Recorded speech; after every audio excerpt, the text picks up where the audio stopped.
a parabola. Most times it crosses the x-axis. Most times it crosses the x-axis at 2 points, but that's not the only case. You could have it cross the x-axis at 1 point, like if it were like this, oops, or at 0 points, depending. But there are times when we need to use the quadratic formula to find our zeros, because there's really not any other way to get it done.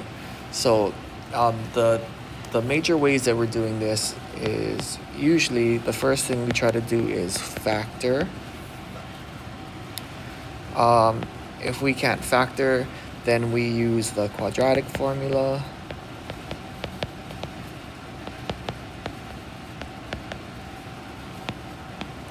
And then sometimes, in rare cases, they might ask you to complete the square.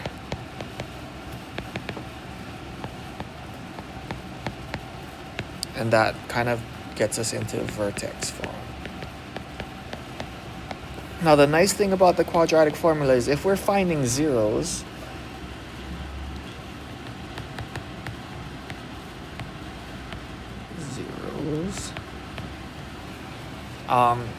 quadratic formula always works. So if there's only one way you know how to find zeros for your quadratic functions, let it be the quadratic formula. So look at it. It's telling us what our x is equal to. So x is equal to negative b plus or minus square root of b squared minus 4ac all over 2a. And again, we get these numbers from the quadratic function, right? Our a is next to our x squared, our b is next to our x, and our c is our constant.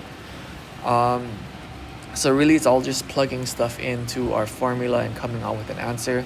Notice the plus or minus part there. That will tell us, that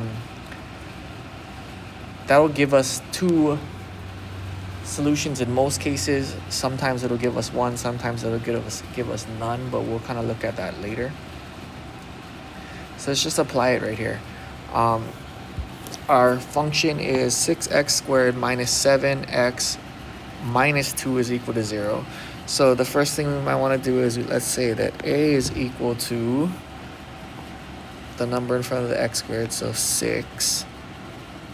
B is equal to negative 7, the number next to our x, and then c is equal to negative 2, that's our constant. And then we're just going to start plugging stuff into our quadratic formula. So we have x equals negative b. So remember to put your parentheses and stuff, especially when we have a bunch of negative signs. It's easy to get those mixed up.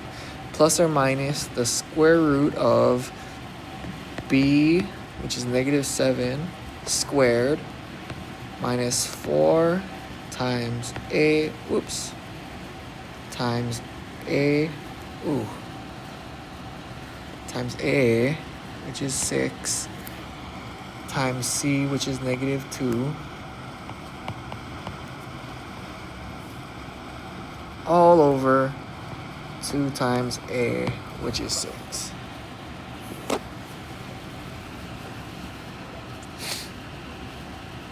All right, so let's start simplifying some stuff here. The first thing we can do is do that in double negative, so negative 7. Another way to think about the negative thing is the opposite of. So the opposite of negative 7 is positive 7.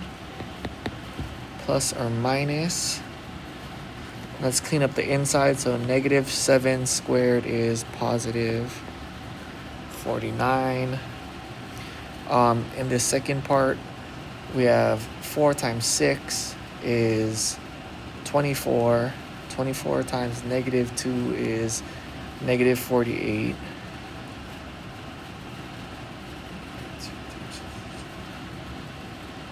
So we have this minus sign still. Be careful here. Negative 48 over 2 times 6, which is 12. Which is 12.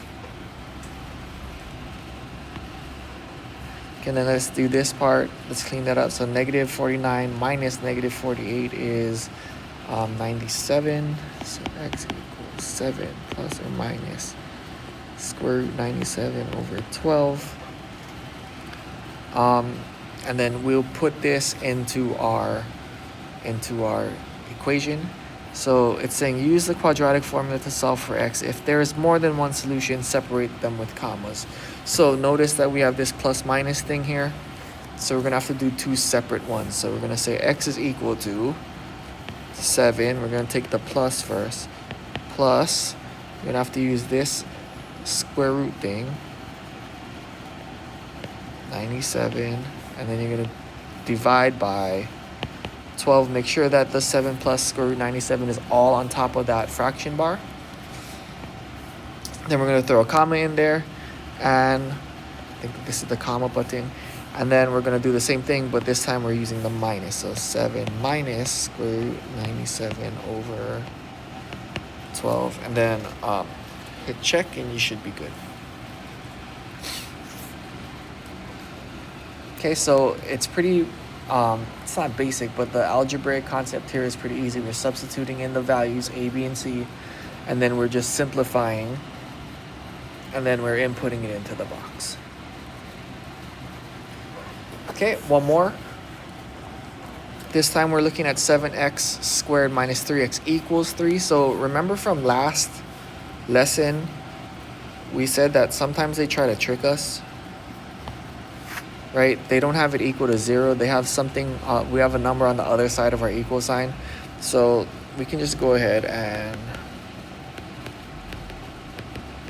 move that constant. We're going to subtract 3 from both sides. So that we have 7x squared minus 3x minus 3 equals 0. Your 7 is your A, negative 3 is your B, and C is also negative 3. So we're going to go ahead and take those and put them into our quadratic function. So we have x equals negative, B is negative 3, so negative 3 plus or minus square root of b squared minus 4 times a times c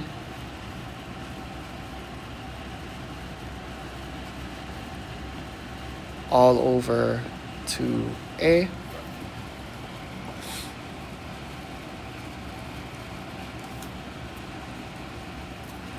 All right, so what we're going to do here is we're going to start simplifying. Again, we have a double negative, so that's going to be positive 3 plus or minus 3 squared is 9 minus 4 times 7, 28 times negative 3 is going to be 28 times negative 3 is 84. Let's check. Yeah, so minus, be very careful with your signs here, negative 84 over 2 times 7. Now 9 times negative 84 is going to be, or 9 minus negative 84 is going to be, whoops.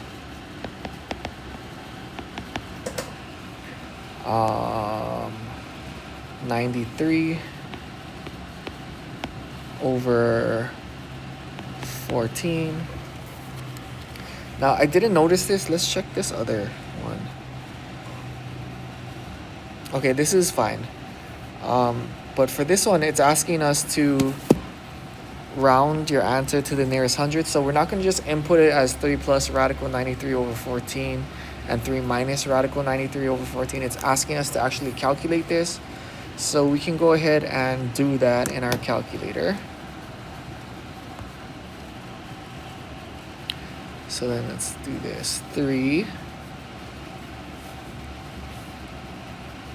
plus, the square root button is right here, square root of 98. We're going to hit equals. Wait, is that right? Oh, it's not 98, it's 93. Okay, so go back. Clear it. 3 plus square root 93 equals, and then we're dividing that by the 12 or the 14 on the bottom.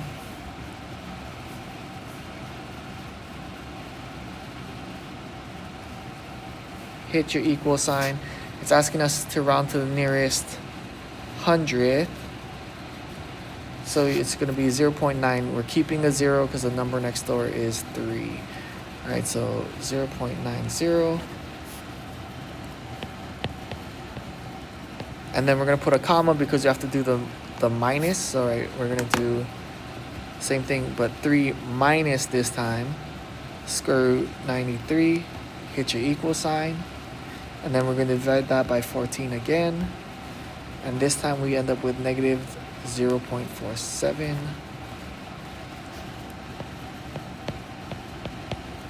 Okay, so these would be your two solutions. Alright, so that's pretty much it. Just be sure to read what they're asking you for. If it's asking you to round, that means to use your calculator to find the value. If not, then we're going to assume we can leave it in the form like this with the radicals and stuff like that. Alright,